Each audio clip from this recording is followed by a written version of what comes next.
Terima kasih teman-teman sejawat. Selamat malam, Assalamualaikum. Pada malam hari ini saya ditugaskan untuk menyampaikan materi ya tentang serba-serbi vaksin COVID ya, walaupun ini judulnya sama aja sih, vaksinasi COVID sebagai upaya pengendalian pandemi. Ya, jadi kita tahu bersama COVID ini penyakit yang istimewa. Saya yakin sebagian besar teman-teman yang hadir pada malam ini juga merawat pasien COVID secara langsung ya. Jadi pasien COVID ini menyerang berbagai organ tubuh sehingga gejalanya sangat bervariasi. Dan ini juga dari tahun lalu sih belum berubah ya. Sebenarnya COVID itu 80% ringan, 20% berat, tapi kita nggak bisa milih-milih ya, mau tua, mau muda, ada komorbid atau nggak komorbid itu bisa kena COVID yang berat. Oleh karena itu, pencegahan tetap yang paling utama ya.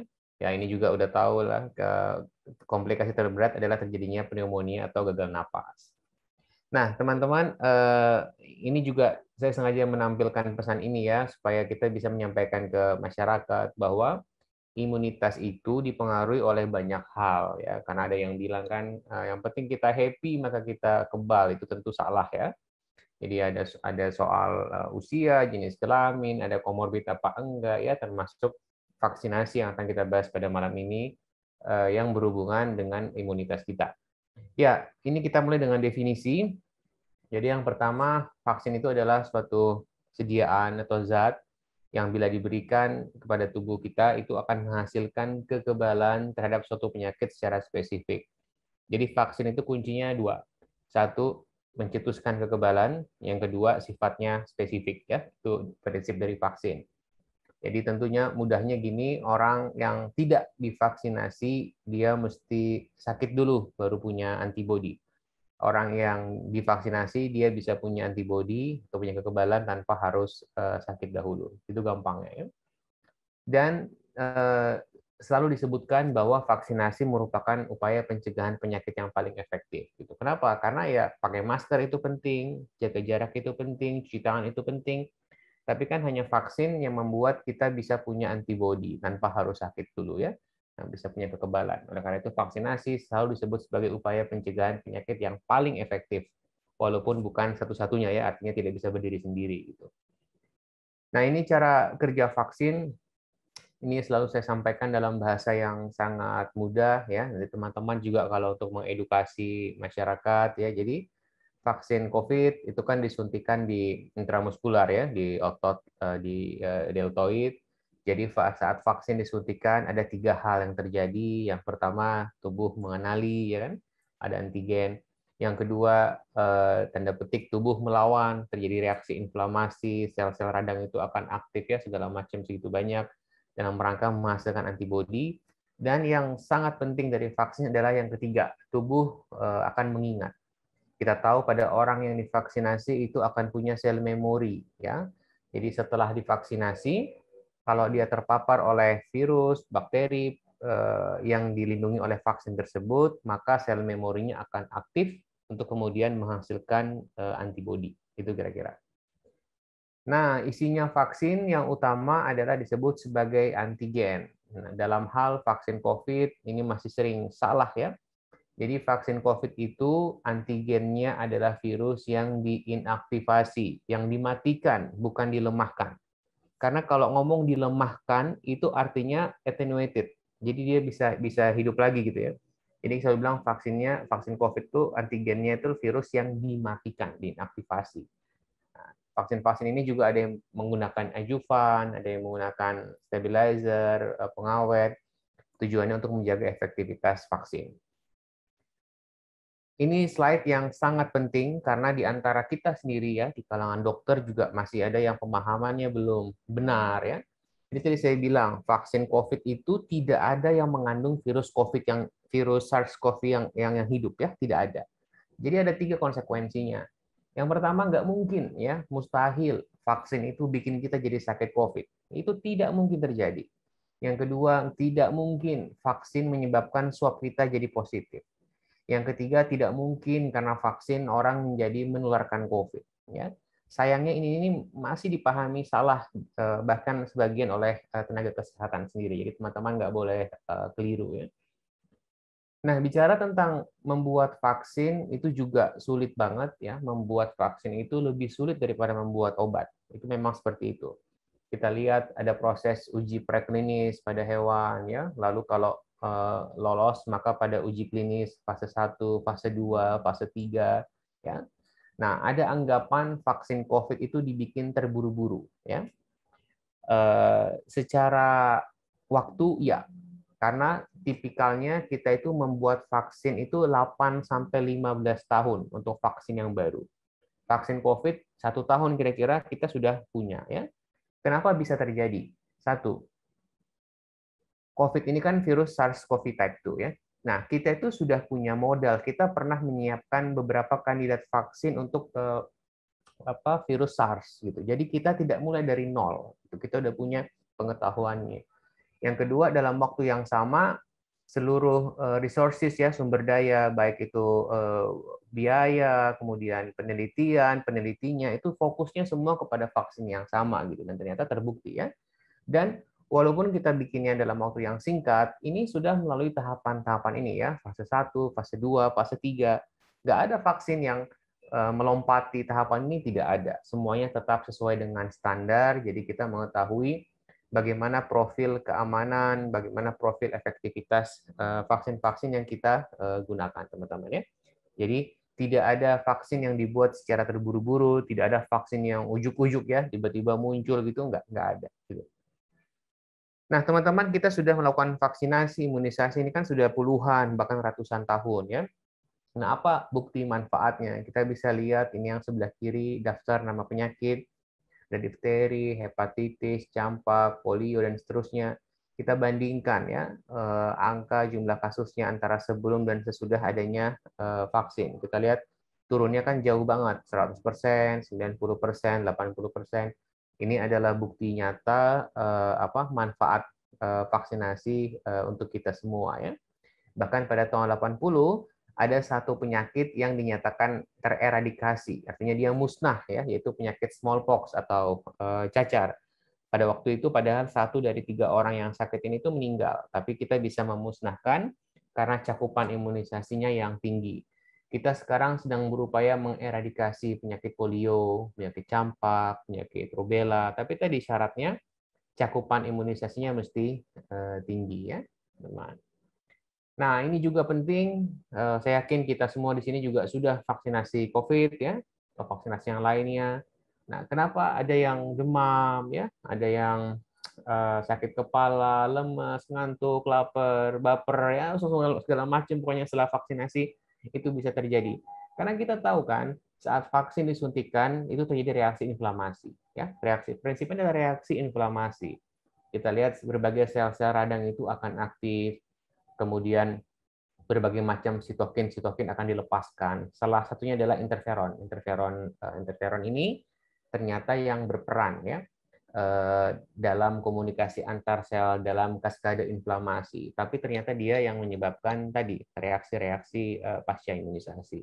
Jadi pada prinsipnya sebetulnya dalam derajat tertentu ya demam, lengan pegel itu diharapkan sebetulnya. Ya, itu karena tanda bahwa vaksinnya bekerja. Itu tanda tubuh itu berespons. Sebetulnya begitu, walaupun tidak nyaman untuk pasien, tapi sebetulnya secara imunologi kita mengharapkan orang itu setelah divaksinasi itu merasakan sesuatu gitu ya, tidak enak badan. Tentu kita mengharapkan bukan yang kipi yang berat, tidak. Kalau nggak merasakan apa-apa ya nggak tahu tuh ya, apakah vaksinnya. Ya mungkin biasanya orangnya mungkin kurang sensitif ya, jadi mungkin dia merasakan sesuatu nggak enak badan, tapi tidak sensitif. Ya. Prinsipnya sekali lagi bahwa kalau ada reaksi-reaksi seperti ini sebetulnya sesuatu yang diharapkan terjadi. Nah, secara kolektif hal-hal tadi disebut sebagai KIPI ya, atau kejadian ikutan pasca imunisasi. Lagi-lagi kita sering salah. Jadi definisi KIPI itu adalah segala hal yang tidak diinginkan terjadi setelah vaksinasi, yang belum tentu ada hubungannya dengan vaksinnya, gitu. Ya. Jadi kalau setelah vaksin demam itu KIPI, setelah vaksin sakit kepala KIPI, setelah vaksin kejang KIPI. Tapi apakah kejangnya itu karena vaksinnya belum tentu. Ada metode-metodenya untuk mengetahui, melihat apakah itu disebabkan oleh vaksinnya atau bukan. Ya. Tapi tetap semuanya akan dicatat, semuanya akan diinvestigasi untuk kemudian dimasukkan ke database ya mengenai profil keamanan vaksin tersebut. KIPI itu dibagi dua, teman-teman. Yang paling banyak adalah reaksi lokal, ya, berupa sakit, bengkak kemerahan. Yang kedua, reaksi sistemik, demam, sakit kepala. Ya. Yang perlu kita ingat tentang KIPI ini ada dua. Satu, kalaupun terjadi, durasinya tidak lama. Biasanya tidak lebih dari 3 hari, ya, 72 jam. Yang kedua, kita mesti tahu bahwa efek samping vaksin atau kita mesti sadari bahwa manfaat vaksin jauh lebih besar daripada kemungkinan timbulnya efek samping ya. Kita tahu sampai hari ini ada juga tuh dokter ya atau nakes yang tidak mau divaksinasi COVID ya. Ada yang takut dikasih Moderna ya. Sebenarnya kita juga heran, kita kan belajar yang namanya kedokteran ya, ada obat, ada vaksin, ada operasi, semuanya kan tentu ada manfaat, ada resikonya. Kalau nggak mau ada resikonya di rumah aja diem-diem gitu ya, duduk nggak usah keluar rumah, nah itu nggak ada apa-apa. Jadi sekali lagi kita kan melihat semuanya selalu dalam kedokteran itu bagaimana manfaatnya, bagaimana resikonya. Kalau manfaatnya lebih besar, kita tempuh, kita ambil ya. Kalau risikonya lebih besar, kita tidak kerjakan. Itu kan prinsip yang sangat dasar ya, teman-teman. Oke, sekarang kita bicara lebih dalam tentang vaksin COVID. Jadi sampai hari ini itu ada 8 merek vaksin COVID yang digunakan luas di seluruh dunia. Dan kita lihat upaya-upaya pengembangannya terus dilakukan ya. Ada yang fase 1 55 vaksin, fase 2 masih terus dan seterusnya. Di masa-masa mendatang kita akan melihat mendengarkan merek-merek vaksin yang baru ya dan memang masih terus dibutuhkan. Karena sampai hari ini stok vaksin itu secara global masih sangat kurang ya. Dengan segala 8 merek ini pun masih sangat kurang sekali gitu. Kita butuh lebih banyak lagi. Apalagi kelihatannya pandemi juga belum akan selesai dalam waktu yang dekat ya gitu. Nah, ini juga prinsip vaksinasi. Jadi vaksinasi itu apalagi pada masa pandemi prinsipnya adalah seluas-luasnya dan secepat-cepatnya. Nah, kita bisa melihat dampak vaksinasi kalau mayoritas populasi sudah divaksinasi ya. Ini kita lihat dari Inggris, dari Amerika. Waktu itu mereka sudah 50-60% divaksinasi. Kita bisa melihat langsung kasus baru dan kematiannya itu menurun. Walaupun kemudian dihantam lagi oleh varian Delta ya, jadi berantakan lagi. Tapi at least kita bisa melihat di awal-awal seperti itu. Dan yang mengendalikan pandemi itu adalah kekebalan komunitas, kekebalan masyarakat, bukan kekebalan individu ya. Jadi kita tidak akan melihat efek ini kalau yang divaksinasi cakupannya masih rendah. Makanya emang mesti ngebut gitu ya. Nah, ini kalau kita lihat sampai kemarin ya, sampai tanggal 19 itu di seluruh dunia sudah hampir 6 miliar ya, 6 miliar dosis. Jadi per hari ini tuh sudah 40% lebih penduduk dunia yang divaksinasi COVID, minimal 1 kali suntikan ya. Kalau kita lihat China, India, siapa kemarin yang bilang di China nggak ada vaksinasi ya, itu hoax banget. Tuh lihat, ada 2 miliar vaksin yang disuntikan di China ya, India, Amerika, Indonesia. Kita bersyukur kita sudah berhasil menyuntikan banyak banget sebenarnya, 124 juta dosis vaksin COVID ya. Dalam sepekan terakhir kita rata-rata menyuntikan 1,3 juta dosis vaksin COVID. Presiden minta akhir tahun ini kita tembus dalam tiap hari 2 juta gitu ya, dan kita bisa. Insya Allah kita bisa, asalkan stok vaksinnya juga memadai ya. Nah, memang secara absolut angka ini besar. Kita kemarin dapat pujian segala macam. Tapi jangan lupa, kita punya apa itu ya? Kutukan. Penduduk kita itu banyak banget, teman-teman, ya.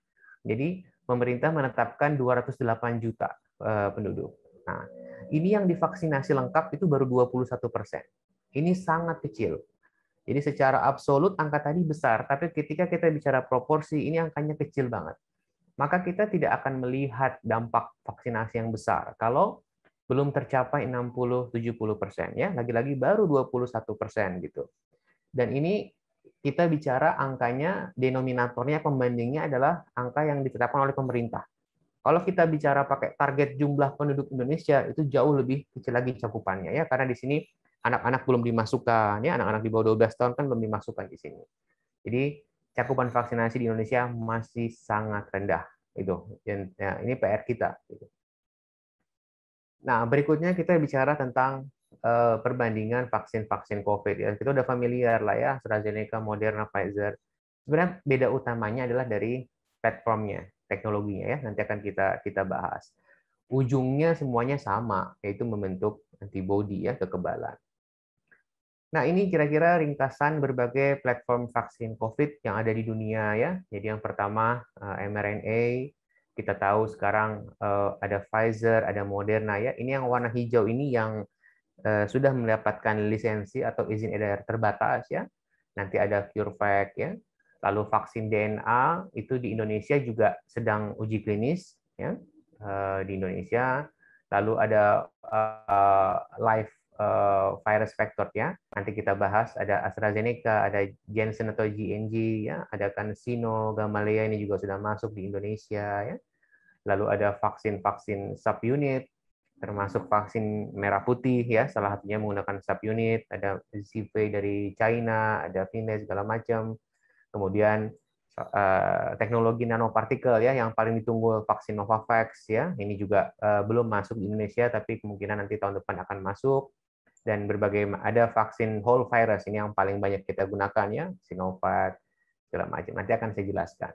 Pada intinya apapun platformnya maka tujuannya sama, yaitu menghasilkan respons imun ya sehingga timbul kekebalan. Nah, teman-teman, memang ini sangat tricky ya, sangat tricky. Jadi apakah semua vaksin sama? Jawabannya tidak. Ya, jawabannya tidak. Kalau kita bicara karakteristik atau profil masing-masing vaksin itu beda. Ini kita lihat. Ini perbandingan antara vaksin Pfizer ya dengan vaksin AstraZeneca. Kalau kita lihat, ini dibandingkan ya. Jadi yang diukur yang pertama IgG-nya, yang kedua dilihat CD4 ya atau T helper terhadap spike proteinnya, lalu diukur neutralizing antibodies-nya, diukur CD8-nya sel T sitotoksiknya. Itu beda-beda ya. Ada yang lebih bagus Pfizer, ada yang lebih tinggi AstraZeneca gitu. Memang kita akui setiap vaksin beda-beda profilnya, baik karakter safety-nya maupun efektivitasnya, ya, efikasinya berbeda-beda memang. Nah, nggak hanya itu, bahkan dalam satu platform yang sama, ya kita tahu tadi saya bilang mRNA itu ada 3 vaksin, ada Pfizer, ada Moderna, ada CureVac. Itu kalau kita bandingkan, bahkan sesama mRNA saja itu beda-beda, ya karena dia 3 produk yang berbeda, 3 entitas yang berbeda. Maka setiap vaksin itu unik. Setiap vaksin itu memiliki karakteristik masing-masing. Kalau kita lihat Moderna sama Pfizer ya, antigennya aja beda dosisnya. Moderna pakai 100 mikrogram antigen ya, protein. Kalau Pfizer cuma sepertiganya. Nah, ini juga yang menjelaskan mengapa antibodi post Moderna itu biasanya lebih tinggi daripada Pfizer. Sekaligus yang menjelaskan kenapa efek sampingnya juga lebih sering dan lebih berat Moderna ya. Jadi bahkan di kelas yang sama, di platform yang sama, itu setiap vaksin itu beda-beda. Apalagi kalau platformnya yang berbeda. Gitu, ya. Nah, ini kira-kira untuk merangkum, tidak ada vaksin yang ideal, ya, nggak ada. Kita pengen punya satu vaksin, dia semua punya properti yang ideal, tidak ada. Masing-masing punya kelebihan dan kekurangan, ya. Dan bagusnya memang kita menggunakan semua. Ya, dalam situasi pandemi sekarang, memang suatu negara itu idealnya seperti yang kita lakukan. Kita menggunakan berbagai macam platform. Kita nggak bagus kalau bergantung pada satu platform. Misalkan kita inactivated semua, gitu ya. Kita viral vector semua, atau kita Sinovac semua, nggak bagus. Karena kalau nanti ada sesuatu tanda petik ya, katakan ada masalah keamanan, ada masalah efektivitas, maka dampaknya akan hebat sekali gitu. Dengan berbagai macam platform yang kita gunakan, kita selalu bilang we share the risk gitu ya. Jadi masing-masingnya itu kita bagi-bagi gitu ya. Kalau kita lihat misalkan vaksin mRNA ya, RNA ini kita lihat membuatnya itu bisa lebih cepat memang ya. Jadi karena vaksin mRNA itu memang tidak menggunakan bahan-bahan yang menularkan, bukan bahan biologis ya, dia lebih proses kimia, tapi biayanya besar. Sebaliknya yang paling bawah nih yang kita paling banyak pakai vaksin Sinovac, CoronaVac, Bio Farma ini cost-nya murah ya. tapi kemudian membuatnya juga relatif lebih lambat. Intinya masing-masing platform ini punya kelebihan dan kekurangannya masing-masing. Nggak ada yang vaksin yang 100% baik. Ya. Tapi teman-teman, ya tadi saya bilang setiap vaksin itu berbeda, setiap vaksin itu unik, punya profilnya masing-masing, efikasinya beda-beda. Tapi kalau kita ngomongin pandemi sekarang, di mana situasinya itu tidak ideal, ya, kita tidak bisa milih-milih vaksin. Kalau kita lihat ya datanya bahwa apapun merek vaksinnya itu, alhamdulillah sampai sekarang semuanya masih efektif ya di kolom yang kuning dalam mencegah kematian. Ya, tentu angkanya tidak 100%, ini angka-angka yang awal, tapi secara umum masih efektif dalam mencegah COVID yang berat termasuk kematian akibat COVID. Jadi betul orang yang divaksinasi masih bisa kena COVID ya, karena tidak semua vaksin COVID itu bisa mencegah penularan. Nanti akan kita lihat. Tapi semua vaksin COVID sampai hari ini masih terbukti efektif dalam mencegah COVID yang berat, termasuk mencegah kematian akibat COVID gitu. Nah, ini juga dengan semakin banyak orang yang divaksinasi, dengan makin banyak orang yang kena COVID, kita bisa dengarkan cerita dari lapangan. Teman-teman sendiri juga pasti menyaksikan ya di IGD, di bangsal isolasi. Kita lihat teman-teman, kalau pasien yang kena COVID dan sudah vaksinasi tentu relatif, karena dia sudah punya antibodi ya, jadi mayoritas pasti kondisinya itu baik-baik saja gitu, COVID-nya COVID ringan. Begitu orang kena COVID belum vaksinasi, tentu risiko kena pneumonia beratnya itu lebih besar ya. Tentu ini masuk akal banget karena kan sudah punya antibodi. Orang yang sudah vaksinasi punya antibodi. Jadi kalau dia terinfeksi, antibodinya udah siap ya. Jadi diharapkan clearance virusnya lebih cepat ya, tidak ada badai sitokin. Itu bedanya sama orang yang tidak divaksinasi. Jadi terlalu naif kalau ada yang bilang ngapain saya divaksinasi kalau masih bisa kena COVID. Oh tidak ya. Anda kalau sudah vaksinasi dan kena COVID, kemungkinan kena COVID beratnya itu rendah sekali, apalagi kematian akibat COVID. Nah, ini data yang terbaru. Kita tahu negara tetangga kita Singapura itu dalam 2-3 pekan terakhir melaporkan lonjakan kasus ya. Sebetulnya nggak heran sih, karena mereka tracing dan testingnya bagus banget ya. Jadi kesannya kasusnya tinggi sekali gitu. Kalau Indonesia melakukan hal yang sama kemarin waktu kita sedang peak, nggak kebayang ya berapa sebetulnya jumlah kasus kita, berapa jumlah kematian kita. Singapura sangat baik ya, mereka ada satu kasus aja di trace sampai semuanya ya, sampai beberapa lapisan ya. Intinya adalah Singapura pada saat ini mereka mengalami lonjakan kasus akibat klaster-klaster di stasiun ya, tempat transportasi. Nah, memang kalau kita lihat di Singapura tuh ada relaksasi. Jadi mereka mayoritas penduduknya sudah divaksinasi dan mereka menggunakan vaksin Pfizer sama Moderna ya. Singapura adalah pengguna mayoritas vaksin mRNA. Nah, dan orang yang sudah vaksinasi memang diberikan relaksasi gitu, boleh ke sana, boleh ke sini. Dan sekarang terjadi lonjakan kasus. Nah, itulah istimewanya COVID. Tapi yang kita perlu catat ya, teman-teman lihat nih. Nah, tidak ada satupun di bawah usia 70 tahun ya, artinya yang masih muda, yang sudah tervaksinasi lengkap itu masuk ICU itu nggak ada, 0 gitu ya. Bandingkan sama kolom di sebelahnya.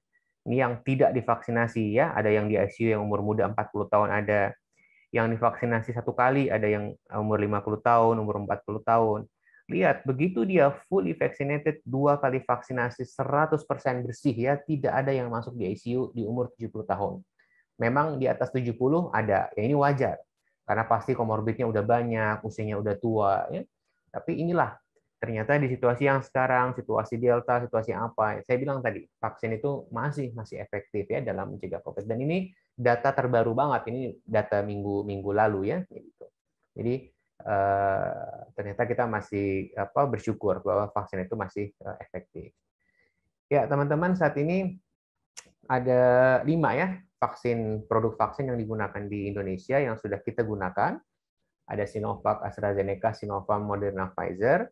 Sebetulnya ada 3 lagi nih yang sudah mendapatkan izin Badan POM tapi belum mulai kita gunakan ya. Ada Gamaleya, ada CanSino sama Johnson & Johnson ya. Mungkin 1-2 bulan ini kita mulai gunakan. Ya, yang pertama kita bahas secara singkat, ini vaksin Sinovac atau CoronaVac ini dikembangkan oleh perusahaan dari China kerjasama dengan BUMN kita PT Bio Farma. Nah, vaksin Sinovac ini memang menggunakan teknologi yang konvensional, teknologi yang kuno, ya, teknologi inactivated. Tapi ada kelebihannya. Teknologi ini sudah kita gunakan sejak puluhan tahun, dan ini teknologi yang sangat aman. Jadi kalau kita bicara tentang keamanan, ya, tentang efek samping, gitu, vaksin inactivated ini vaksin yang sangat-sangat aman, gitu. 2 kali suntikan, jeda 28 hari, bisa untuk anak, dewasa, dan ibu hamil. Dan terus terang di awal pemerintah bahkan sudah berani, ya, karena kita tahu memang kan stok vaksin terbatas, ya, rebutan. Negara-negara kaya itu mendahulukan, ya, bahkan nimbun vaksin, itu yang terjadi. Pemerintah kita waktu itu mengambil risiko berani membeli vaksin Sinovac ini bahkan saat sebelum uji klinisnya selesai. Itu ada risikonya, tapi tentu sekarang kita syukuri. Ternyata dengan cara itu kita memilih vaksin yang tepat, ya.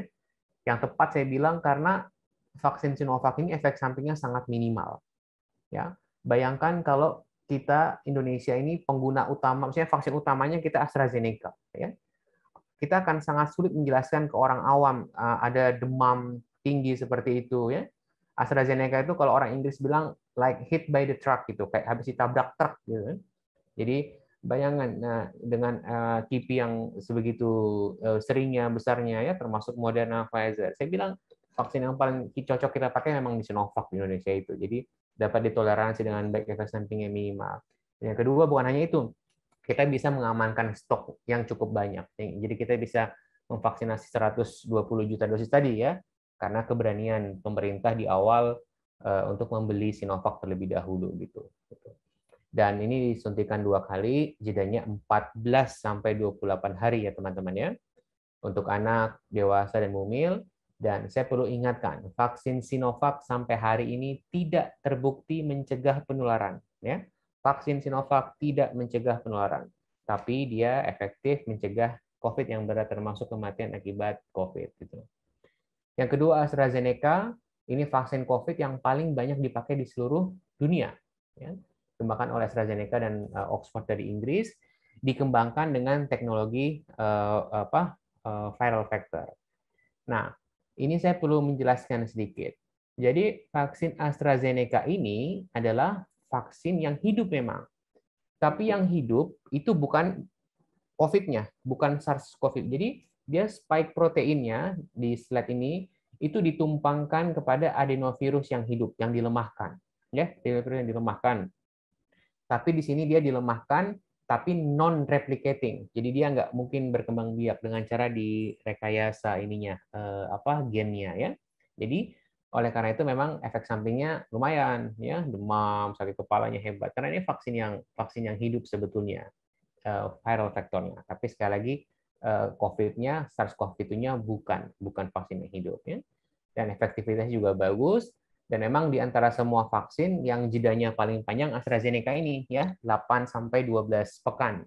Gitu. Bahkan ada terakhir penelitian kalau dipanjangkan sampai 30-an pekan itu jedanya, maka antibodinya lebih tinggi lagi gitu, ya. Tapi kita menggunakan yang sekarang pemerintah gunakan 8 sampai 12 pekan gitu. Dan vaksin AstraZeneca punya keunggulan, yaitu bisa mencegah penularan, ya, sudah terbukti. Berikutnya vaksin Sinopharm, ini profilnya mirip banget sama vaksin Sinovac karena teknologinya sama, dan di Indonesia ini dipakai hanya untuk vaksinasi gotong royong, yang vaksinasi perusahaan, ya, yang berbayar. Ya, dan sama dia juga tidak efektif untuk mencegah COVID yang berat termasuk kematian. Dia tidak bisa mencegah penularan, tapi efektif dalam mencegah COVID yang berat. Ya. Dan 2 terakhir ini Moderna. Nah, ini kita disuntik, ya, booster, dan sekarang sudah boleh untuk umum. Dan ini juga punya keunggulan yaitu dapat mencegah penularan, ya, dan juga bisa dipakai untuk dewasa termasuk ibu hamil. Dan terakhir ada Pfizer. Saat ini distribusinya terbatas sekali karena Pfizer ini mesti disimpan di suhu minus 70, minus 80, ya, jadi butuh kulkas yang khusus. Beda sama Moderna yang masih bisa disimpan sampai suhu minus 20 di gudang-gudang dinas kesehatan. Vaksin Pfizer ini dapat mencegah penularannya, bisa dipakai untuk dewasa dan anak mulai usia 12 tahun. Kira-kira begitu. Nah, teman-teman, karena tadi memang karakteristik vaksin itu beda-beda, ya. Jadi, ya memang efek sampingnya beda-beda. Kalau kita bandingkan Sinovac itu kekerapan kipinya, kekerapan demamnya, itu hanya 2-4%. Moderna sampai 46%, AstraZeneca lebih tinggi lagi 65%. Jadi, dan ini kita udah tahu dari uji klinis gitu. Jadi ya kalau teman-teman yang udah disuntik Moderna di sini kan tahu sendiri ya hebatnya apa rasa nggak enaknya seperti apa, pegelnya, demamnya itu lumayan banget. Dan itu kita udah bisa baca dari uji klinisnya. Jadi ya bukan sesuatu yang mengagetkan gitu. Jadi kita tahu akan terjadi hal-hal seperti itu gitu. Nah, kita sekarang kan punya ya namanya virus itu kan pasti bermutasi teman-teman ya. Jadi tapi kita mengharapkan tidak lahir varian-varian baru ya. Mutasi itu terjadi secara alamiah, terjadi secara acak, tidak selalu menguntungkan virusnya, tapi suatu saat kalau terjadi mutasi yang fit gitu ya, akan lahir varian-varian baru yang kita khawatirkan vaksin-vaksin yang ada sekarang ini itu menjadi tidak efektif lagi dan itu tentu akan menyulitkan penanganan pandemi ya.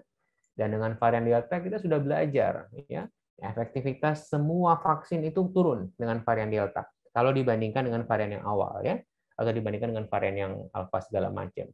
Tapi tadi ini yang menurun lebih ke kemampuan untuk mencegah penularannya. Tapi kalau efektivitas untuk mencegah COVID yang berat, kematian akibat COVID secara umum masih baik ya, walaupun memang menurun gitu. Dan kita mengharapkan nanti varian Mu segala macam itu nggak ada lah ya, atau hal yang sinisnya. Kalau ada tentu akan sangat merepotkan, nggak kebayang gitu. Oleh karena itu, tentu teman-teman, walaupun kita tahu setiap vaksin itu punya keunggulan, ada vaksin-vaksin yang efikasinya lebih bagus. Prinsipnya pada saat situasi yang sekarang, situasi yang tidak ideal, ya vaksinnya masih terbatas, udahlah kita nggak usah milih-milih vaksin ya.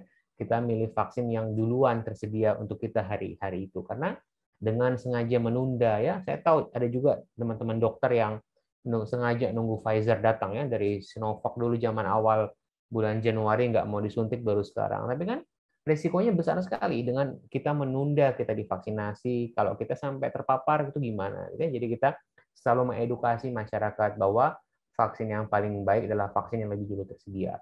Pada level individu betul, efikasinya bisa beda-beda tadi teman-teman ya, ada yang lebih efektif. Tapi kalau kita bicara tentang penanganan pandemi, kita bicara tentang kekebalan komunitas ya, udahlah yang penting orang tuh divaksinasi dulu lah supaya kalau kena COVID nggak kena COVID yang berat dan nggak mati karena COVID ya. Ini juga hal yang lain yang perlu saya bahas ya. Jadi kita sekarang ribut-ribut tentang booster, ini sesuatu yang sangat kontroversial pada masa sekarang. Jadi saya nggak akan jawab, tapi gini kira-kira kan, perlu nggak sih booster? Kita tahu teman-teman namanya antibody ya, lihat yang grafik yang panah merah ini, antibody itu pasti turun lah seiring waktu ya. Antibody karena infeksi alamiah, antibody karena vaksinasi, namanya antibody ya pasti turun seiring dengan waktu. Tapi kan jangan lupa, ada sel memori tadi, ada sel memori. Sel memori itu akan aktif dalam waktu 2-5 hari setelah kita terpapar. Jadi kalau kita dulu pernah vaksinasi, lalu hari ini kita terpapar virus SARS-CoV type 2, itu dalam waktu 2-5 hari memori akan aktif dan antibodi akan segera dibentuk gitu ya. Dan kita sangat berharap pada kerja sel memori ini gitu. Dan ini tadi saya bilang ya, kira-kira kalau pertama kali di titik awal kita belum punya antibodi ya, lalu divaksinasi kita punya antibodi dan akan turun kan, akan turun. Suatu saat kalau kita terpapar maka diharapkan sel memorinya aktif gitu. Kira-kira begitu. Oleh karena itu ya, sekali lagi bukan berarti setelah 6 bulan itu kita tidak punya kekebalan sama sekali. Itu salah ya. Tapi memang secara sains ya, secara imunologi memang booster itu suatu keniscayaan ya. Saya kira pada saatnya nanti kita akan memberikan booster mungkin tahun depan. Tapi pada saat sekarang enggak lah ya, enggak ada booster. Kenapa? Karena cakupan imunisasi kita masih rendah. Kita ngomongin booster kalau udah 60% orang divaksinasi, mungkin kita ngomongin booster. Karena manfaatnya kecil sekali. Kita memvaksinasi orang 3 kali, 4 kali, tapi orang-orang di sekeliling kita itu belum vaksinasi. Itu dulu yang kita kejar. Pak Menteri Kesehatan bilang booster itu clinically right but ethically wrong gitu ya. Jadi nggak pas. Indonesia belum pas. Kita lebih baik mengejar cakupan vaksinasi dulu. Selain tentu kita menyadari stok vaksinnya masih sangat terbatas ya. Oleh karena itu teman-teman nggak usah nyolong-nyolong ya, nyuri-nyuri booster. Saya tahu ada dokter yang 4 kali, 5 kali disuntik, semua vaksin dicobain ya, Sinovac, AstraZeneca, Moderna, semua. Alasannya sisa, ya ada sisa dok, daripada kebuang suntik aja gitu ya, yang nggak usah seperti itu. Hak kita adalah 3 kali suntik ya, 2 kali dengan vaksin sebelumnya, Sinovac, AstraZeneca, dan 1 kali dengan booster dengan Moderna. Jadi nggak usah iseng-iseng. Banyak yang tanya kemarin ya, dok boleh nggak saya Moderna yang kedua? Jadi 4 kali, 2 kali Sinovac, 2 kali Moderna. Nggak usah, cukup ya. Pengalaman saya dengan Moderna sebagai booster 1 kali itu antibodinya langsung melonjak tinggi sekali sampai puluhan ribu ya dengan alat teknologi CMIA namanya. Ya.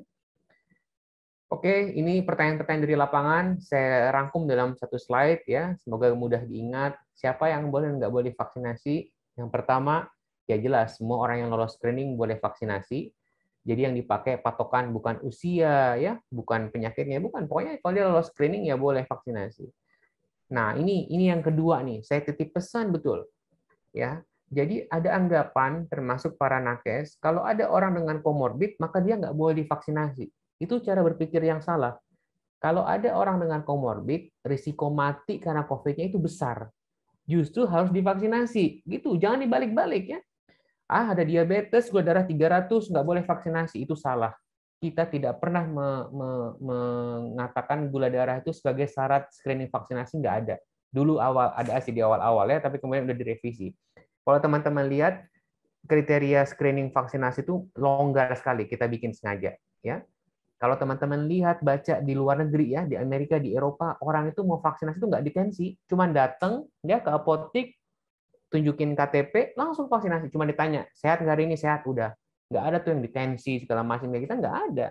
Tapi ya oke lah, karena penduduk Indonesia kan jarang yang medical check up, mungkin jadi nggak apa-apa. Tapi intinya, jangan dibalik, itu paradigma yang salah. Kalau orang dengan sakit kronik nggak boleh vaksinasi, salah. Ya, justru mereka harus divaksinasi. Ya, diupayakan penyakitnya terkontrol, itu aja ya. Jadi nah, terkontrolnya juga nggak usah berlebihan lah ya, gula darahnya mesti di bawah 200, itu tidak. Diabetes itu jelas, selama tidak ada infeksi penyulit akut itu boleh vaksinasi. Even gula darahnya 400, silakan vaksinasi kalau klinisnya baik gitu ya, nggak ada keluhan. Orang-orang yang sakit jantung juga gitu, habis udah bypass ya, udah pasang ring jantung ya, udah asal dia berobat teratur, dia minum obat rutin, ke dokter rutin, udah boleh vaksinasi, nggak ada masalah. Apalagi dengan vaksin Sinovac misalkan yang efek sampingnya sangat aman ya. Jadi saya titip pesan, jangan mempersulit orang untuk vaksinasi, jangan itu. Dan untuk anak-anak, kita sekarang sudah berikan mulai usia 12 tahun, ya semoga tahun depan kita bisa memperluas ke usia 5-11 tahun, karena akhir tahun ini kemungkinan di Amerika FDA akan memberikan approval vaksinasi untuk anak 5-11 tahun ya. Semoga kita tahun depan juga kita bisa ikutin. Ibu menyusui, ini juga saya titip pesan ya. Di lapangan itu aneh-aneh aja, karena saya di Instagram sering diceritain sama pasiennya, katanya kalau ibu menyusui tidak boleh pakai AstraZeneca, nggak boleh pakai, tidak ada.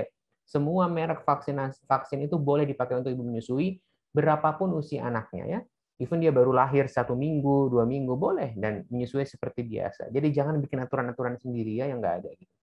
Ibu hamil mulai trimester kedua dan dipakai 3 merek vaksin ya, Sinovac, Pfizer, sama Moderna. AstraZeneca belum boleh ya. AstraZeneca di Indonesia belum boleh untuk ibu hamil. Dan untuk penyintas COVID, nah ini banyak sekali yang menanyakan kepada saya ya. Jadi penyintas COVID itu secara regulasi memang 3 bulan, teman-teman. Tapi secara medis, secara imunologi, sebenarnya nggak perlu nunggu 3 bulan. Nggak perlu. Ya, di luar negeri, di Eropa, di Amerika, orang kalau udah selesai kena COVID, udah nggak ada gejala, boleh segera vaksinasi. Kenapa 3 bulan? Satu, alasan utamanya alasan stok, keterbatasan stok. Ya. Jadi kita, kalau orang penyintas, itu kan sudah punya antibodi ya. 3 bulan pertama, risiko kena reinfeksinya sangat kecil. Jadi didahulukan yang belum pernah kena COVID. Dan yang kedua, setelah 3 bulan itu memang antibodinya mulai turun. Ya. Nah, ini dinamis, kita sedang bahas, diharapkan nanti seiring dengan banyaknya vaksin COVID stoknya, maka kita harapkan ini bisa dihapus. Ya. Jadi nggak ada aturan 3 bulan ini, nggak ada. Karena secara medis sebetulnya memang tidak seperti ini. Jadi kalau udah kena COVID, sembuh, 1 minggu, 2 minggu, udah langsung vaksin COVID. Itu kira-kira. Dan ini kita menyadari ya, mau ngomong canggih-canggih kayak apa tadi, tidak ada vaksin yang efektif 100%. Tidak ada. Oleh karena itu tetap 3M-nya juga harus kita kerjakan ya supaya proteksinya optimal. Dan ini yang terakhir ya, slide yang terakhir tentang herd immunity, teman-teman juga pasti sudah paham. Ini yang atas orang yang putih ini orang yang sehat dan tidak divaksinasi, orang merah orang yang sakit. Kalau nggak ada yang divaksinasi, udah deh penyakitnya gampang sekali menyebar ya. Yang di bawah orang yang kuning orang yang sehat dan sudah divaksinasi, orang yang putih orang yang sehat dan belum divaksinasi mungkin masih nunggu giliran. Saat ada orang yang merah, maka orang-orang yang kuning ini yang divaksinasi selain dirinya terlindungi, dia diharapkan menjadi benteng pelindung orang-orang di sekitarnya. Kalau vaksinnya bisa mencegah penularan, ya, tapi kan vaksin COVID tidak, gitu. Jadi herd immunity karena vaksin COVID mungkin perannya kecil sekali. Herd immunity itu disumbangkan oleh dua hal. Yang pertama oleh infeksi alamiah, dan yang kedua oleh vaksinasi. Ya, tapi secara umum, vaksinasi secara umum ini kita harapkan terjadinya herd immunity. Ya, nanti teman-teman boleh follow Instagram sama Twitter saya @dirgarambi untuk update soal vaksinasi. Demikian, terima kasih. Terima kasih banyak, Dr. Dirga. Slide-nya cukup singkat padat jelas. Semoga para peserta bisa bisa menggunakan ilmu yang kita dapat malam ini untuk kita kerja di lapangan. Oh iya dok, untuk masalah aktivasi sel memori nih dok, kan pada pasien-pasien penyintas ya kan tunggu 3 bulan dulu karena masalah stok tadi. Nah, apakah pada penyintas itu tidak semua pasien-pasien yang post-COVID itu sel memorinya teraktivasi dok sehingga dia masih memerlukan vaksin? Oh ya, jadi sebenarnya dasarnya ada penelitian dok ya. Jadi kita bandingkan antara imunitas orang yang setelah kena COVID, ya, kemudian imunitas setelah vaksinasi saja, dan imunitas setelah vaksin plus habis kena COVID. Ternyata yang paling bagus ya memang imunitas yang setelah kena COVID plus vaksinasi. Makanya disebut ada istilah hybrid immunity. Itu yang paling kuat, memorinya paling kuat atau paling kuat. Jadi tetap walaupun dia punya memori, terutama kan kalau COVID yang ringan kan kita tahu ya antibodinya tidak sekuat itu, rendah. Jadi tetap perlu vaksinasi dok. Itu jawabannya. Tapi memang dalam 3 bulan pertama risiko reinfeksinya amat sangat rendah sih pada penyintas ini. Gitu. Oke, ini di kolom chat sudah mulai banyak juga yang bertanya. Izin saya bacakan satu-satu, dok. Ada dari Dr. Elisa Fauziatul Munawaroh. Mohon izin bertanya, Dr. Dirga, yang dimaksud vaksin COVID bisa mencegah penularan, itu jika orang yang divaksin terkena COVID tidak menularkan COVID ke orang lain, atau jika orang yang divaksin itu kontak dengan pasien sakit COVID tidak akan tertular. Monggo dijawab, dokter. Yang kedua, kalau kita udah vaksinasi, kita terpapar COVID, kita tidak sakit. Itu yang diharapkan. Itu karakteristik vaksin yang ideal. Tapi sayangnya hanya terjadi pada AstraZeneca, Pfizer, dan Moderna. Itu pun tidak 100%. Itu. Ya. Oke, pertanyaan kedua dari Dr. Dina. Dok, izin bertanya, untuk KIPI, apakah bisa terjadi setelah 24 jam pos vaksin? Lalu jika ada pos vaksin kemudian sakit dan ada indikasi untuk antibiotik, kira-kira waktu idealnya berapa hari setelah vaksin, dok, untuk pemberian antibiotiknya? Terima kasih, dok. Yang pertama, ya KIPI itu definisinya terjadi segera ya. Jadi dalam waktu menit setelah vaksinasi itu KIPI dan sampai 28 hari. Untuk observasi KIPI secara internasional kita gunakan waktu 1 bulan 28 hari. Jadi kalau 24 jam ya bisa. Ada namanya reaksi-reaksi lambat ya. Kalau kita bicara tentang vaksin varicella, vaksin MMR, itu kadang timbul ruam ya, res. Itu terjadinya bisa seminggu setelahnya, bahkan 2 minggu setelahnya ya. Dan itu KIPI gitu. Jadi mungkin saja ya. Ada yang kemarin juga ngelaporin ke saya dia sakit kepalanya setelah AstraZeneca itu 3 hari setelah dia vaksinasi gitu ya. Walaupun tidak lazim karena biasanya langsung, tapi bisa terjadi. Tapi kalau teman-teman ketemu begini ya terus kemudian kok lama banget gitu 5 hari nggak sembuh-sembuh 7 hari nggak sembuh-sembuh, nah itu harus segera ditindaklanjuti, di follow up ya, jangan-jangan itu coincidence, jangan-jangan ada penyebab lain, itu prinsipnya. Yang kedua, kalau ada orang habis vaksinasi COVID terus kemudian misalkan dia terinfeksi bakteri sehingga butuh antibiotik, bisa diberikan kapan saja. Karena kan ini ini kan vaksin virus ya, COVID ini kan vaksin yang virus, jadi dia nggak akan kena sama antibiotik. Dan yang kedua, apalagi vaksin COVID-nya bukan vaksin yang virus yang aktif gitu, jadi nggak ada masalah. Kecuali kalau ada vaksin-vaksin, misalkan pemberian apa ya, misalkan ya, yang bisa dimatikan oleh antibiotik, nah itu boleh, itu baru bermasalah. Jadi jawabannya boleh kapan saja sesuai dengan indikasi, gitu. Oke, selanjutnya dok, dari Dokter Friska. Izin bertanya dokter, bagaimana pendapat dokter mengenai vaksin Nusantara? Apakah vaksin tersebut sudah teruji efektivitasnya untuk digunakan secara luas saat pandemi ini? Terima Ya, kasih dok. jadi yang pertama jangan sampai ketuker ya, ada vaksin merah putih, ada vaksin Nusantara, karena masyarakat awam itu sering tertukar. Kalau vaksin merah putih itu dikembangkan oleh berbagai macam perguruan tinggi di Indonesia yang sekarang sedang masuk uji klinis gitu ya. Nah, ada namanya vaksin Nusantara. Ini dikembangkan oleh Dokter Terawan ya dan timnya. Teman-teman, prinsipnya gini, ya kita kan ngomong berdasarkan sains ya, berdasarkan pengetahuan. Jadi kita ngomongnya berdasarkan data, berdasarkan fakta. Tadi saya udah jelasin, suatu kandidat vaksin itu menjadi vaksin tahapannya udah jelas kok ya. Seluruh dunia itu sama, ada uji klinis fase 1, fase 2, fase 3 ya. Yang kita tahu sampai hari ini uji klinis tersebut untuk vaksin Nusantara itu belum jalan, belum selesai, bahkan belum mendapatkan izin Badan POM. Jadi kita tidak usah termakan dengan sentimen-sentimen nasionalisme Indonesia, enggak. Mau vaksin dari Indonesia, mau dari China, dari Amerika, tetap tahap yang kita pegang kan tadi aturannya ya. Jadi kita harus uji klinis ini. Jadi bukan berarti kalau vaksin buatan anak bangsa jadi mendapatkan tempat yang istimewa, oh tidak ya, semuanya harus sama gitu. Mau dia merah putih, mau dia Nusantara, tetap kita harus melalui tahapan Anda. Jadi jawaban saya ini bukan pendapat, ini jawaban saya secara objektif bahwa sampai hari ini vaksin Nusantara itu belum mendapatkan izin dari Badan POM. Ya, Badan POM sudah menyampaikan perlu penelitian lebih lanjut. Jadi sudahlah kita gunakan vaksin yang sudah mendapatkan izin Badan POM. Tadi sudah ada 5 atau 6 jenis. Jadi ngapain sih nyoba yang aneh-aneh yang belum terstandar ya? Saya kira demikian dok. Gitu. Oke, selanjutnya dari Dokter Fania. Malam Dokter Dirga, izin bertanya dok, dengan banyaknya platform vaksin COVID yang tersedia saat ini, bagaimana kriteria pemilihan jenis vaksin COVID yang tepat dan terbaik untuk pasien-pasien dengan riwayat alergi berat dok? Dan apakah ada manajemen vaksinasi khusus bagi pasien tersebut? Ya, Oh jadi iya, ini disetujukan. riwayat alergi berat ya. Jadi sebetulnya enggak. Jadi semua vaksin yang ada di Indonesia kita bisa gunakan pada, artinya gini, risikonya sama aja. Nggak ada risikonya yang lebih besar. Tapi memang kita mesti hati-hati pada pasien riwayat alergi berat. Walaupun alergi itu sifatnya spesifik dok ya. Jadi bukan berarti kalau dia alerginya obat, alerginya seafood, dia nggak boleh vaksinasi. Enggak, itu salah ya. Jadi walaupun dia alergi terhadap antibiotik, tetap boleh vaksinasi. Tapi memang kita tahu, wah ini orang resiko alergi terhadap vaksin COVID-nya besar ya daripada orang yang tidak alergi.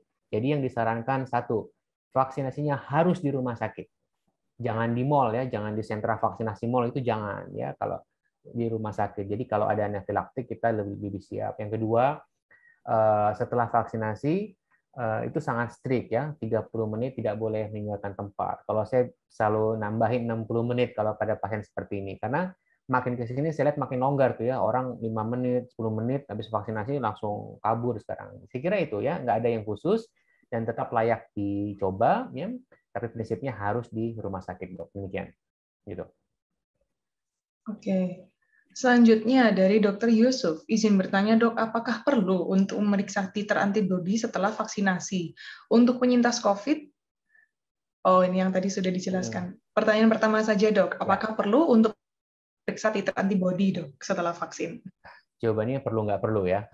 Kalau rekomendasinya tidak perlu sampai sana ya. Dari kita lihat dari patologi ini juga nggak. Kenapa? Satu, mayoritas orang yang divaksinasi itu punya antibodi gitu. Yang kedua, kalau kita ngecek antibodi ya, kita cek di lab yang warna kuning, lab yang warna merah, itu yang keluar adalah titer antibodi.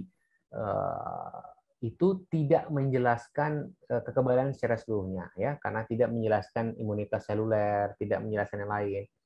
Kalau mau tepat sebetulnya kita ngeceknya itu neutralizing antibodies. Itu yang paling paling tepat ya. Kebetulan saya ikut sebagai peserta penelitian. Jadi Kementerian Kesehatan itu bikin penelitian nakes yang habis booster Moderna kemarin itu pada sebelum vaksinasi, 1 bulan setelah vaksinasi, dan 6 bulan setelah vaksinasi diukur neutralizing antibodies-nya, bukan antibodi totalnya. Itu yang menarik, nanti akan kita lihat ya. Jadi tentu teman-teman kalau mau ngecek ya boleh-boleh aja ya. Kalau itu menimbulkan, membuat rasa lebih aman, wah saya antibodinya udah sekian, titanya sekian, ya silakan ya. Tapi untuk masyarakat luas saya sih tidak pernah menganjurkan. Karena juga sekarang misalkan gini, ya kita tahu ada orang-orang yang non responder ya, udah divaksinasi 2 kali dengan Sinovac, kemudian dia ulang antibodi sebulan, 3 bulan itu nggak terbentuk. Terus mau ngapain? Nggak bisa booster ya, karena sistem pikirnya kan udah mengunci. Kalau udah 2 kali vaksinasi dengan NIK yang sama nggak bisa vaksinasi lagi gitu ya. Jadi saya tidak pernah menganjurkan, tapi kalau mau dikerjakan ya silakan, nggak ada salahnya. Demikian. Iseng-iseng berhadiah gitu ya dok ya. Oke, selanjutnya dari Dr. Doni Juliana, dari Puskesmas Bojonggambir. Assalamualaikum dokter, izin bertanya. Yang pertama, jika yang mempunyai komorbid tapi tidak terkontrol dan tetap divaksin, adakah efek samping yang bermakna? Lalu yang kedua, jika ibu hamil divaksin, apakah bisa mentransfer kekebalan tubuh ke janin? Terima kasih dok atas penjelasannya. Ya, terima kasih. Yang kedua dulu ya, kalau ibu hamil divaksinasi, beberapa laporan menunjukkan ya. Jadi bayinya, antibodinya, IgG-nya akan ditransfer lewat plasenta. Tapi kita tidak tahu apakah ini terjadi semua pada ibu hamil ya. Mungkin sih tidak 100% gitu. Dan tentu kadarnya tiap ibu beda-beda ya. Tapi itu ya bonus lah anaknya punya antibodi itu. Yang pertama soal komorbid ya. Nah, sebetulnya di sini tidak terkontrol ini kan definisinya luas sekali ya, kemudian sakitnya apa gitu. Jadi patokan kita tetap pertanyaan pada screening tadi. Contohnya tadi gula darah pada diabetes. Itu sampai sekarang masih dijadikan patokan ya. Saya lihat gula darahnya 250 aja, nggak boleh divaksinasi gitu ya. Itu sebetulnya tidak seperti itu. Memang secara teoritis orang-orang yang punya komorbid dan tidak terkontrol itu vaksinnya bisa menjadi kurang efektif ya. Satu. Yang kedua, ada risiko peningkatan KIPI walaupun lagi-lagi ini kita bicara kasus per kasus dan penyakit ya. Tapi sebetulnya teman-teman dengan vaksin Sinovac ya, saya kasih tahu vaksin Sinovac itu amat sangat aman ya, sangat aman walaupun KIPI-nya walaupun komorbidnya agak-agak nggak terkontrol sedikit gitu ya, dengan Sinovac itu nggak ada masalah ya. Pada pasien-pasien autoimun, yang penting dia minum obat teratur, itu nggak ada masalah. Tapi tentu teman-teman di lapangan kalau memang menemukan komorbid tidak terkontrol, itu teman-teman berhak menolak ya, menunda karena takut, tapi dirujuk gitu, di refer ya ke penyakit dalam atau spesialis jantung. Atau kalau tensinya tinggi ya, tensi datang 190, jangan buru-buru disuruh pulang lah ya. Mungkin dia stres, tegang, istirahat dulu Bu, ulang lagi 30 menit, pokoknya turun gitu. Pokoknya kita mengupayakan orang yang datang ke kita itu untuk bisa vaksinasi, itu jangan malah dipersulit. Demikian dok. Gitu. Oke. Selanjutnya dok, dari Dr. Ayu Ningdiah Citra. Assalamualaikum Dr. Dirga. Terima kasih dokter untuk penjelasannya. Mohon izin bertanya dok, apakah vaksin COVID ada resiko untuk memicu kondisi autoimun? Misal SLE apakah bisa menyebabkan flare? Kemudian jika pasien sudah mendapat vaksin AstraZeneca dosis pertama, namun saat ini pasien hamil, apakah saat usia kehamilan di atas 13 minggu boleh mendapat vaksin dosis kedua merek lain? Bagaimana kombinasi merek yang berbeda dok?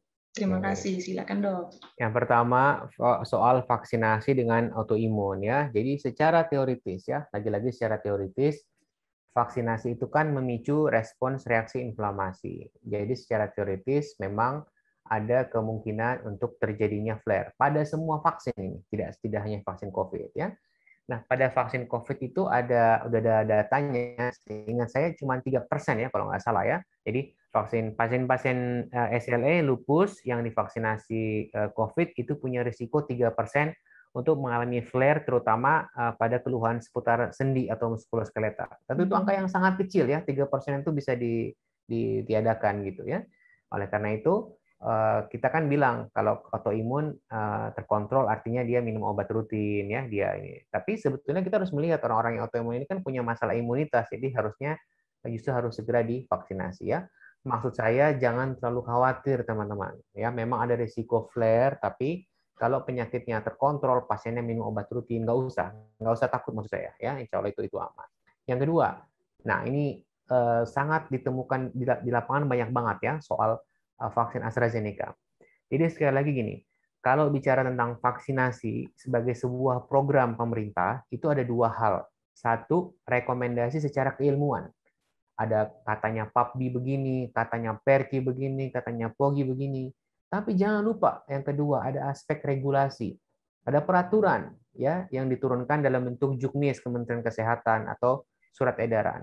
Nah, kita di lapangan sebagai vaksinator yang kita ikuti adalah juknis.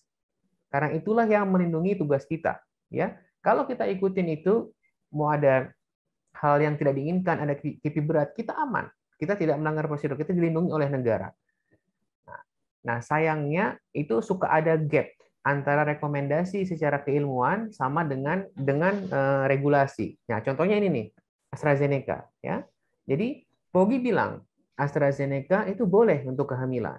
Tapi Kementerian Kesehatan bilang belum boleh. Vaksin hamil tuh hari 3, Sinovac, Pfizer, sama Moderna. Itu yang kita ikutin.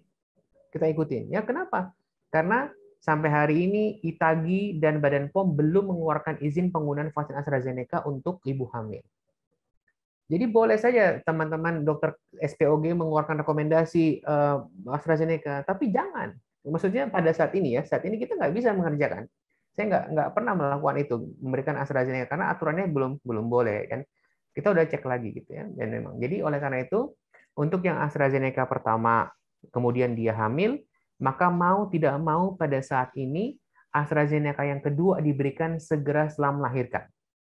Ya, jadi nggak ada ceritanya di tengah-tengah hamil ganti Moderna, ganti Pfizer. No, ya rekomendasi itu tidak ada sampai sekarang di Indonesia. Dan itu yang kita ikutin gitu. Jadi memang ada gap antara rekomendasi POGI sama Juknis, tapi itu yang kita pegang pada saat ini ya teman-teman. Itu dok.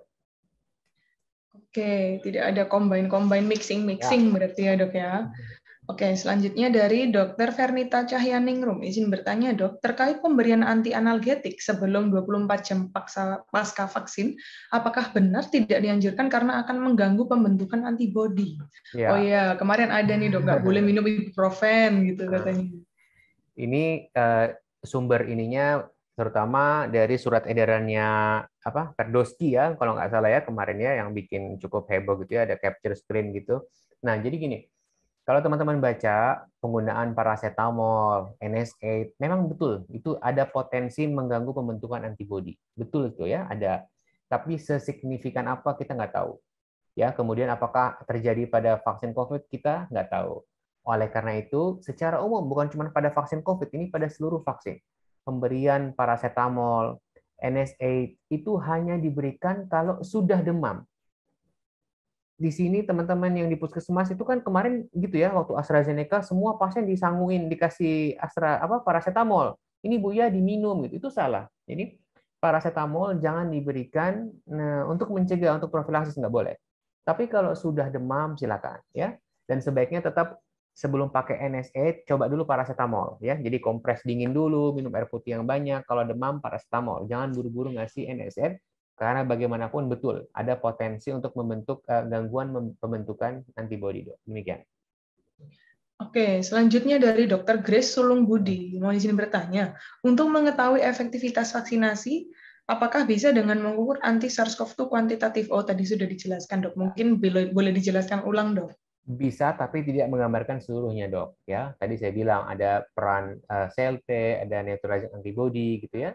Dan ya tadi bisa dijadikan salah satu indikator, tapi tidak menjelaskan seluruh proses dari kekebalan kita. Demikian. Oke, selanjutnya dari sepertinya ini dari masyarakat mungkin ya. Dok, bisa jelaskan tentang Sputnik vaksin itu apa? Kemudian apakah vaksin Johnson & Johnson sudah dipergunakan dan apakah divaksin pada Bumil, Busui dengan vaksin Pfizer dan Johnson & Johnson? Kemudian apakah bisa jelaskan vaksin merah putih yang dulu heboh banget tiba-tiba hilang? Kemudian apakah city value masih digunakan untuk menentukan seseorang tidak terpapar COVID dan berapa normalnya? Lalu bisa jelaskan tentang fungsi sel B dan sel T. Ya, karena ini nanyaknya banyak, saya jawabnya singkat-singkat aja ya. Ya, Satu, singkat aja, Dok. vaksin Sputnik itu mirip banget dengan vaksin AstraZeneca. Ya, teknologinya viral vector.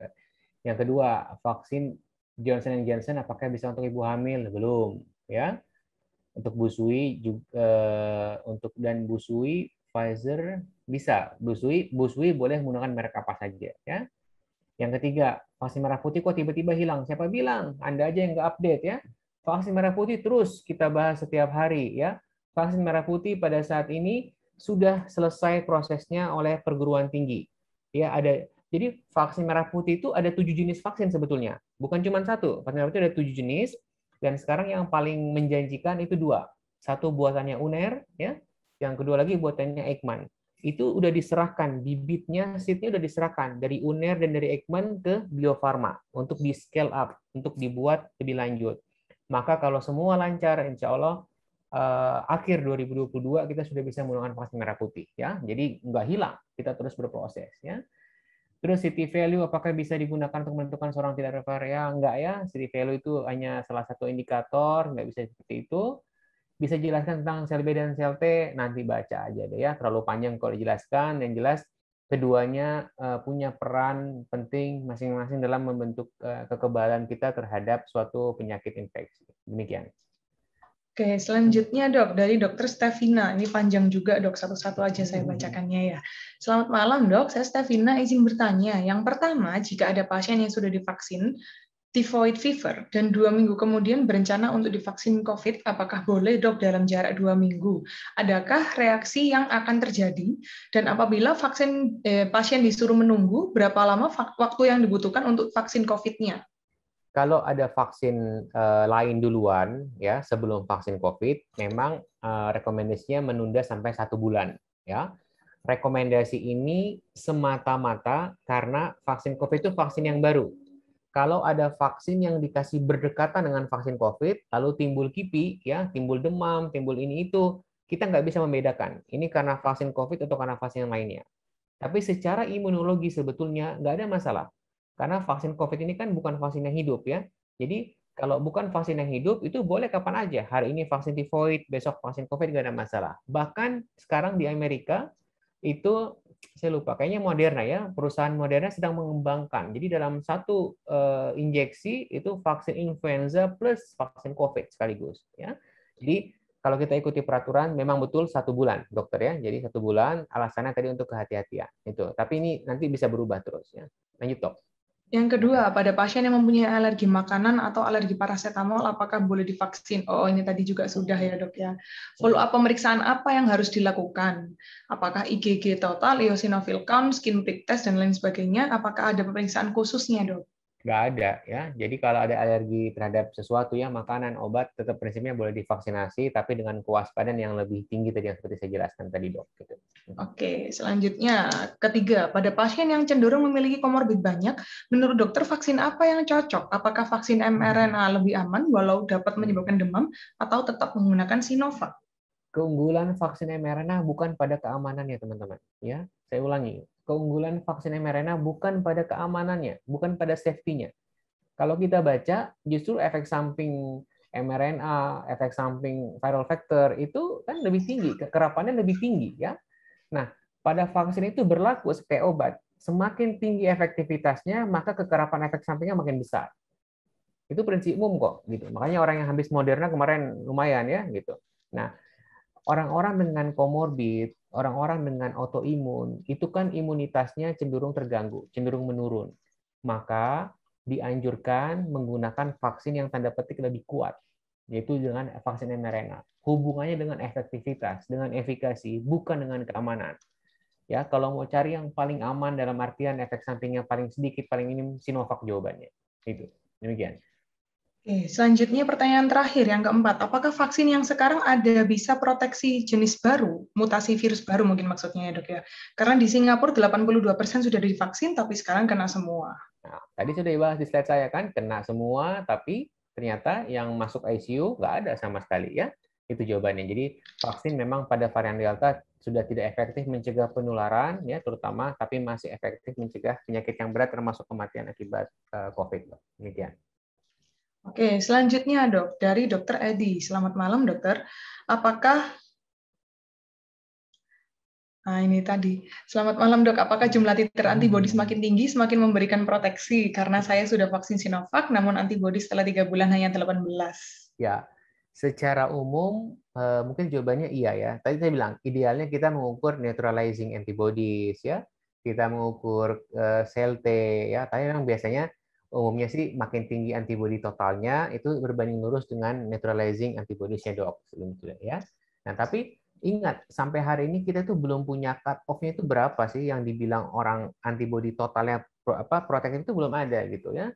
Dengan 18 ya memang ini relatif rendah ya Dokter Edi, tapi menurut saya ya udah ini kalau dapat booster Moderna harusnya naik nih ya. Jadi ayo segera dapat booster Moderna karena kan kita semua ini merawat pasien COVID ya sehari-hari. Jadi udahlah Dokter Edi nggak usah dipikirin yang 18, segera aja booster yang ketiga gitu jawabannya.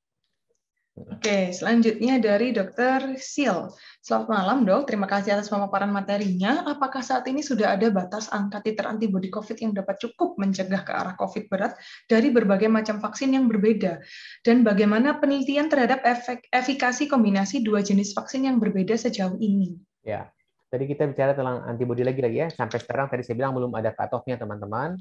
Tapi kalau kita bisa lihat ya, FDA itu kan kalau untuk orang orang jadi donor terapi plasma konvalesen itu kan dia pakai angka 138 itu ya kira-kira. Jadi kalau orang sudah mencapai antibodi di angka itu ya harusnya antibodinya sudah kuat sekali gitu ya, mirip dengan orang-orang yang penyintas gitu. Jadi tapi jawabannya belum ada angka cut-off itu berapa gitu belum. Yang kedua, penggunaan merek vaksin yang berbeda. Jadi yang sampai hari ini sudah ada itu baru satu penelitian, yaitu menggunakan merek Pfizer dan AstraZeneca berbeda. Ya. Nah, ternyata hasilnya satu, efek sampingnya sedikit lebih tinggi, tapi nggak bermakna ya, cuma sedikit, dengan mencampurkan vaksin dengan platform yang berbeda, dan efikasinya, efektivitasnya juga ternyata lebih tinggi sedikit, atau at least sama lah ya, jadi tidak lebih rendah gitu. Dan memang idealnya kalau kita mau menggunakan vaksin yang berbeda merek, berbeda platform, memang harusnya ada penelitian seperti ini dulu. Oleh karena itu di Indonesia kan belum ada penelitiannya ya, makanya di Indonesia harus merek yang sama. Terus kenapa dong kita nakes disuntik Moderna ya? Lagi-lagi karena situasinya spesial ya. Kelamaan kalau kita mau nunggu penelitian dulu kayak gitu kelamaan ya. Kita tahu secara umum sih aman gitu ya, tapi untuk memberikan kemudian rekomendasi secara nasional secara luas tentu butuh penelitian lebih lanjut dok. Demikian. Oke, selanjutnya dari Dr. Aisyah Aftita. Selamat malam, Dok. Izin bertanya, apakah batasan tekanan darah anak-anak sampai sama seperti dewasa? Oh, ini untuk yang di atas 12 tahun berarti, Dok. Iya, ya, yang anak-anak sih saya sih belum ada baca yang khusus ya. Cuman hati-hati ya, anak-anak itu kan lihat satu ukuran mansetnya ya, mungkin ininya beda ya. Tapi kita bisa pakai patokan kok dok, pakai tensi yang 180 110 itu juga bisa gitu. Boleh pakai. Ya, demikian. Oke, selanjutnya, belum ada pertanyaan lagi yang masuk. Apakah, atau mungkin ada yang mau bertanya langsung, boleh nih di-unmute, langsung nyalain video, ngomong langsung sama Dr. Dirga. Ayo, ada yang mau langsung bicara? Para peserta, sebelum kita tutup? Oke, sepertinya malu-malu nih dok semuanya. Oke, kayaknya nggak ada dok. Berarti kalau memang di YouTube ini juga nggak ada, baik maka selesai tandiran kita malam hari ini. Jadi kalau memang tidak ada pertanyaan lagi yang masuk, terima kasih banyak. Oh, ada nih. Dari Dr. Grace Sulung Budi. Mohon izin bertanya lagi dok, vaksinnya semuanya dosisnya 0,5 mili? Iya. Ya, secara tipikal ya, vaksin-vaksin yang lain juga gitu ya, bukan hanya vaksin COVID. Kita biasanya bikin sedianya 0,5 mili ya. Nanti untuk anak-anak yang lebih kecil itu bisa berbeda ya. Contohnya untuk yang anak 5 tahun kita sekarang bikinnya sepertiga dosis dewasa gitu yang disiapkan ya. Jadi memang umumnya vaksin itu 0,5 dan 0,25 mili untuk yang anak-anak. Demikian. Oke. Ada lagi? Sebelum kita tutup? 5, 4, 3, 2, 1. Oke, tidak ada pertanyaan yang masuk lagi. Oh, ada lagi. Dari Dr. Stevina lagi, dok. Mohon izin bertanya lagi, mengapa penyintas divaksinnya minimal 3 bulan? Oh, itu tadi kan masalah stok sudah dijawab. Tadi sudah sempat dijelaskan oleh Dr. Dirga. Oke, ada pertanyaan lagi. Mepet-mepet mau ditutup, pertanyaan masuk. Oke, mungkin ada lagi nih. Peserta sekalian, sebelum kita tutup. Oke, tidak ada sepertinya, Dok. Oke, terima kasih Dokter Dirga atas kesempatan untuk mengajarnya. Terima kasih banyak atas ilmunya. Semoga kita semua para peserta bisa mendapat manfaat dari tentiran malam hari ini dan bisa kita aplikasikan di lapangan. Sebelumnya, terima kasih Dokter. Izinkan saya untuk menutup room Zoom malam hari ini. Selamat malam. Thank you ya.